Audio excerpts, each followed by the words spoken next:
Hi hello అందరికీ నమస్కారం. Welcome to our channel. నేను ఆదిత్య. సో ఈరోజు నిశ్చితార్థం జరుపుకున్నటువంటి నాగ చైతన్య అలాగే శోభితా ధూళిపాలకి సంబంధించినటువంటి నిశ్చితార్థానికి సంబంధించినటువంటి ఆ అంశానికి పలు సెలబ్రిటీలు అయితే వారికి కంగ్రాట్స్ తెలియజేస్తూ ఉన్నారు. సో వారందరితో పాటు ఈ విషయాన్ని రాజకీయ నాయకులు కూడా ట్విట్టర్ వేదికగా అలాగే ఇన్స్టా వేదికగా సోషల్ మీడియా వేదిక వాళ్ళకైతే విషెస్ తెలియజేస్తూ ఉన్నారు. సో మరి ఇప్పుడు దానికి సంబంధించినటువంటి ఒక అంశం అయితే ఇప్పుడు హాట్ టాపిక్ గా మారింది. సో జనరల్ గా ఎవరైనా విష్ ఎలా చేస్తారు, నార్మల్ గా డైరెక్ట్ కంగ్రాట్స్ చేస్తారు, లేకపోతే మీకు కొత్త లైఫ్ బాగుండాలని విష్ చేస్తూ ఉంటారు.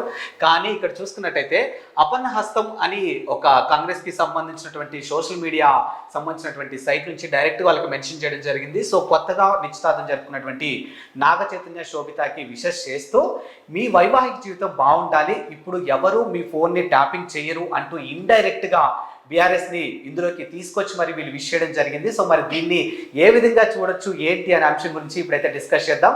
సిరి, మనం చూసాము ఈ రోజు మొత్తానికైతే శోభిత నాగ చైతన్య తెరకైతే వాళ్ళ అంశానికైతే తెరపడింది. సో నిశ్చితార్థం జరిగిపోయింది. సో సెలబ్రిటీలు అందరూ విష్ చేస్తున్నారు, అంతవరకు బాగుంది. సో పొలిటికల్ లీడర్లు కూడా విష్ చేశారు, అది కూడా బాగుంది.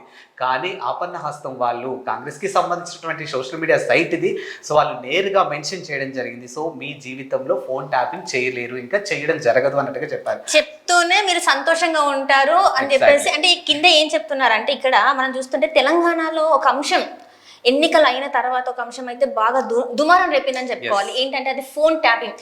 ఈ ఫోన్ ట్యాపింగ్ ఏంటంటే నాగ చైతన్య సమంత మధ్యలో కూడా చిచ్చు పెట్టిందని చెప్పేసి కొన్ని వార్తలు కూడా వచ్చాయి. సమంత ఫోన్ ట్యాపింగ్ చేయడం వల్లనే ఈ రోజు నాగ చైతన్య ఇంకా సమంత విడిపోయారని చెప్పేసి కొన్ని గాసిప్స్, మరి అది నిజం అనేది మనకు తెలియదు. కానీ సోషల్ మీడియాలో మాత్రం ఈ వార్తలు మాత్రం తెగ చెక్కలు కొట్టాయి. సో అందుకే ఈ రోజు మరి బీఆర్ఎస్ ని అంటే చురకలు అంటిస్తున్నట్టు అనిపిస్తుంది, పెట్టగానే పెడుతున్నట్టు మంట పెడుతున్నట్టు అనిపిస్తుంది. సో వాళ్ళ హయాంలో అయితే ఫోన్ ట్యాపింగ్లు ఉన్నాయి, మా హయాంలో ఇప్పుడు మా ప్రభుత్వంలో ఇది ప్రజా ప్రభుత్వం. సో అందుకే మీకు ఫోన్ ట్యాపింగ్స్ అనేవి ఏమీ జరగవు, మీరు హ్యాపీగా ఉంటారు.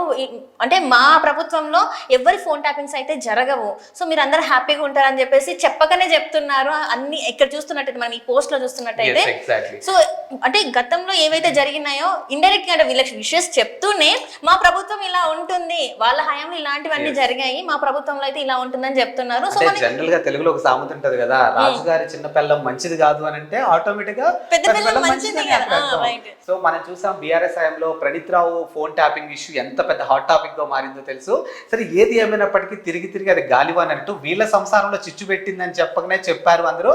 కొన్ని సందర్భాల్లో కాంగ్రెస్ ప్రభుత్వం అయితే ఓపెన్ గానే చెప్పేశారు, ఈ రోజు నాగార్జున గారి కుటుంబంలో ఒక సంసారం విడిపోవడానికి కేవలం బీఆర్ఎస్ మాత్రమే కారణం అని చెప్పేసి చాలా సందర్భాలుగా ఓపెన్ గా చెప్పడం జరిగింది. అంటే గతంలో కూడా చూస్తే కొంతమంది రాజకీయ నాయకుల ఫోన్ ట్యాపింగ్ కూడా జరిగింది. అండ్ రేవంత్ రెడ్డి గారు కూడా, అంటే ఇప్పుడు ఉన్న ప్రజెంట్ తెలంగాణ ముఖ్యమంత్రి రేవంత్ రెడ్డి గారు కూడా పలు సందర్భంలో తను వాపోయారు, నా ఫోన్ ట్యాపింగ్ కూడా జరిగింది, నేను నా ఫోన్ ట్యాపింగ్ జరగడం వల్లనే నేను నా కుటుంబ సభ్యులతో కూడా నేను ఫోన్ మాట్లాడలేని పరిస్థితులు కల్పించారు ఆ ప్రభుత్వం అని చెప్పేసి చెప్పడం జరిగింది. అంటే చాలా వరకు ఈ ఫోన్ ట్యాపింగ్ వ్యవహారం ఏంటంటే చాలా వరకు వెళ్ళింది. అది సెలబ్రిటీసే కావచ్చు, హీరోసే కావచ్చు, హీరోయిన్సే కావచ్చు, పొలిటికల్ లీడర్సే కావచ్చు, ఏదైనా కూడా.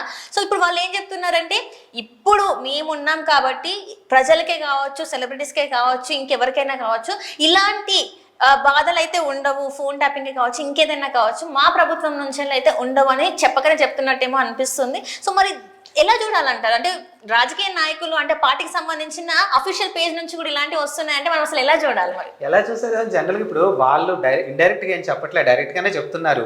సో మీ హయాంలో ఇది జరిగిందంటే ఒక పచ్చని సంవత్సరంలో నిప్పులు పోసారు మీరు అని చాలా క్లియర్ కట్ గా చెప్పేస్తూనే ఉన్నారు వాళ్ళు. సో వాళ్ళు చెప్పిన అంశం ఇప్పుడు ఏదైతే ఒక పచ్చని సంసారంలో నిప్పులు పోసారని మీరు ఎలా అయితే చెప్తున్నారో, ఇప్పుడున్నటువంటి సంసారాలు అంటే వీళ్ళు ఇప్పుడు కొత్తగా జీవితాన్ని స్టార్ట్ చేయబోతున్నారు కాబట్టి మీ జీవితంలో మీ ప్రైవసీకి ఎలాంటి భంగం కలిగించాం మేము. మీరు ఏదైతే మీకంటే ఒక ప్రైవసీ ఉంటుంది, ఇప్పుడు మీకు ఒక ప్రైవసీ ఉంటుంది, నాకు ఒక ప్రైవసీ ఉంటుంది, మన డిఓపికి ఒక ప్రైవసీ, ప్రతి ఒక్కరి లైఫ్ లో ఒక ప్రైవసీ ఉంటుంది. కానీ సెలబ్రిటీల ప్రైవసీ లైఫ్ అంటే మాత్రం జనాలకి తెలుసుకోవాలన్న క్యూరియాసిటీ ఉంటుంది.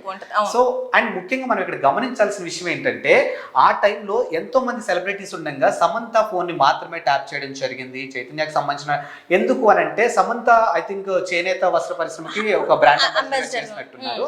సో దాన్ని దృష్టిలో పెట్టుకుని చేయడం జరిగిందని ఒక అంశం కూడా ఆ టైంలో తెర మీదకి వచ్చింది.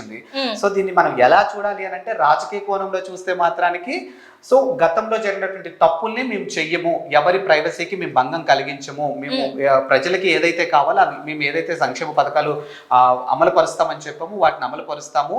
అండ్ సెలబ్రిటీస్కి సంబంధించినటువంటి ప్రైవసీని మేము ఎక్కడ భంగం కలిగించకుండా జాగ్రత్తగా ఉంటాము అని వాళ్ళకి అంటే పర్టికులర్ గా చెప్పే సందర్భం రాలే. ఇప్పుడు ఏదైతే ఒక అఫీషియల్ పేజ్ కి పర్టికులర్ గా సెలబ్రిటీస్ కి మేము ఆ ప్రైవసీ మేము భంగం కల్పించి మీడియా ముందుకు వచ్చి చెప్తే మరి ఏంట్రా బాబు చెప్తున్నా పక్కకి వెళ్ళు అని అంటారు. కానీ ఇప్పుడు ఒక సందర్భం వచ్చింది వాళ్ళకి.